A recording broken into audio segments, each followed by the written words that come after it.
Kembali bersama kami dalam IDX per session closing, kita ke informasi emiten. Emiten energi PT Medco Energi Internasional Tbk mengumumkan telah menyelesaikan akuisisi hak partisipasi dengan Repsol INP untuk mengakuisisi Fortuna International Barbados Inc. yang memegang hak kepemilikan tidak langsung sebesar 24% di PSC Corridor.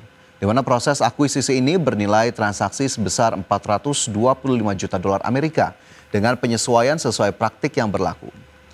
Sebagai catatan, PSC Corridor memiliki 7 lapangan produksi gas dan 1 lapangan produksi minyak yang seluruhnya berlokasi di wilayah Sumatera Selatan, di mana penjualan gas dilakukan melalui kontrak jangka panjang kepada pembeli dengan reputasi tinggi di Indonesia dan Singapura.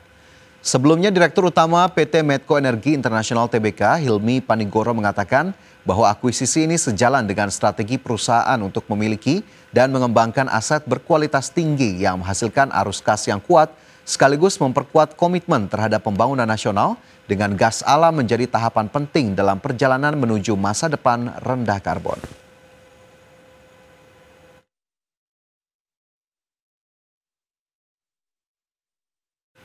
PT Teladan Primagro Tbk membukukan laba bersih 218,92 miliar rupiah di kuartal 1 2025 atau tumbuh 211,6% dari 70,25 miliar rupiah pada kuartal 1 2024. Lonjakan kinerja ini dipicu kenaikan harga CPO dan ekspansi hilirisasi produk PKO dan biodiesel.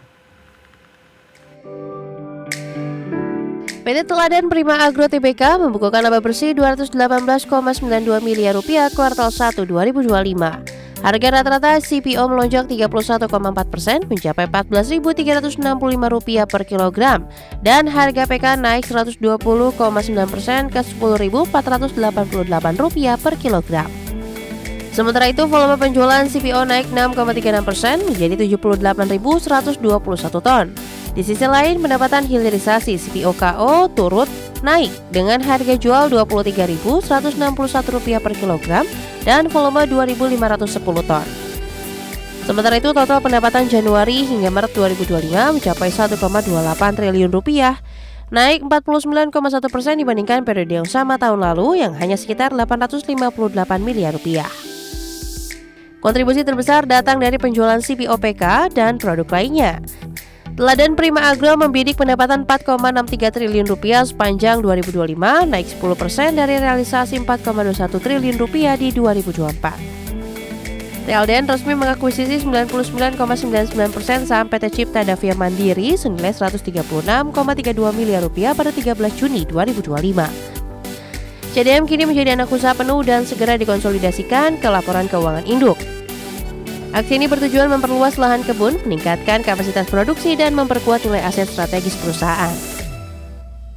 Dengan lonjakan laba dan pendapatan di triwulan pertama ditopang oleh akuisisi strategis, CDM, dan target ekspansi ambisius, Teladan Primagro membangun fondasi pertumbuhan berkelanjutan. Fokus pada hilirisasi dan efisiensi teknologi menjadi kunci memperkokoh posisi di pasar kelapa sawit nasional dan global. Berbagai sumber, IDX Channel. PT Superior Prima Sukses Tbk, produsen bata ringan AAC merek Blascon dan Superior Block mulai membangun pabrik 5 di Banjarnegara, Jawa Tengah. Lahan seluas 5,9 hektar ini dipersiapkan untuk kapasitas produksi hingga 1 juta meter per tahun dengan investasi sekitar Rp250 miliar yang akan rampung pertengahan 2025. Produsen bata ringan AAC merek Blascon dan Superior Block, PT Superior Prima Sukses Tbk mulai membangun pabrik kelima di Banjarnegara, Jawa Tengah. Lokasi Banjarnegara dipilih strategis untuk memenuhi permintaan material konstruksi di wilayah Jateng yang belum memiliki produsen lokal. Efeknya pelanggan mendapat akses harga lebih kompetitif, pengiriman lebih cepat, dan stok lebih tersedia. Blas memproduksi 2 merek unggulan, Blascon dan Superior Block, sebagai bata ringan berkualitas premium serta semen mortar Blasbond dan Superior Bond yang mempercepat proses pemasangan dinding konstruksi. Perusahaan menekankan keunggulan produk seperti ringan, presisi, tahan api, dan hemat material. Meski menjadi market leader bata ringan AACC di Indonesia, pasar konstruksi di daerah masih terbuka luas. Ekspansi pabrik menjadi strategi utama untuk memperluas jangkauan pasar nasional dan mengisi kebutuhan material di daerah yang belum terlayani. Perusahaan juga perlu mengatasi tantangan logistik distribusi ke sektor konstruksi seperti akses ke lokasi terpencil serta fluktuasi harga bahan baku semen dan pasir silika. Meski demikian, kehadiran pabrik lokal di Banjarnegara diyakini bisa menurunkan biaya distribusi signifikan. Berbagai sumber, IDEX Channel. Selanjutnya kita ke indeks harga saham gabungan. Pemirsa, terpantau IHSG masih melanjutkan penguatan dan masih bertahan di atas level 7.600-an. Berdasarkan data dari IDX Mobile, pemirsa, IHSG bergerak ke level 7.624 atau naik 0,12% hingga penutupan perdagangan di sesi pertama Selasa 29 Juli 2025. IHSG sempat menyentuh level tertinggi di 7.641 sebelum akhirnya berhenti di 7.624 yang juga masih berada di zona penguatan. Adapun 284 saham mencatatkan penguatan, 342 saham melemah, 330 saham lainnya bergerak stagnan. Nilai transaksi mencapai 6,92 triliun rupiah. Melajunya indeks harga saham gabungan cukup positif sejak perdagangan awal Juli, di mana terpantau dalam 4 pekan terakhir hanya pada tanggal 22 Juli IHSG ditutup di zona merah yang sebelumnya juga sempat mengalami pergerakan pelemahan di awal Juli hingga 4 Juli 2025 dan selebihnya selalu konsisten ditutup di zona hijau. Dan jika kita lihat dalam 3 bulan terakhir IHSG naik 12,97%, dalam 1 pekan terakhir indeks menguat 3,81%.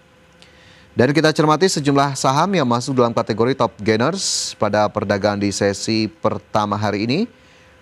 Di mana saham-saham diantaranya ada BRPT yang naik 6,07% ke level 2.620, BRMS juga naik 5,88% ke 468, CDIA masih melanjutkan pergerakan positif kembali naik 6,56% ke 1.950 dan juga BKSL naik 9,77% ke Rp146. Sementara itu top losers ada saham seperti MDKA yang turun 1,54% ke 2.550, saham Dewa terkoreksi 1,69% ke 232, Mina turun 2,19% dan juga INKP yang melemah 2,94% ke Rp6.600. Dari sisi sektoral, infrastruktur masih memimpin penguatan naik 1,14%, diikuti barang baku yang juga menguat 0,92%. Sementara industri melemah 0,42%, transportasi dan logistik juga terkoreksi 0,36%.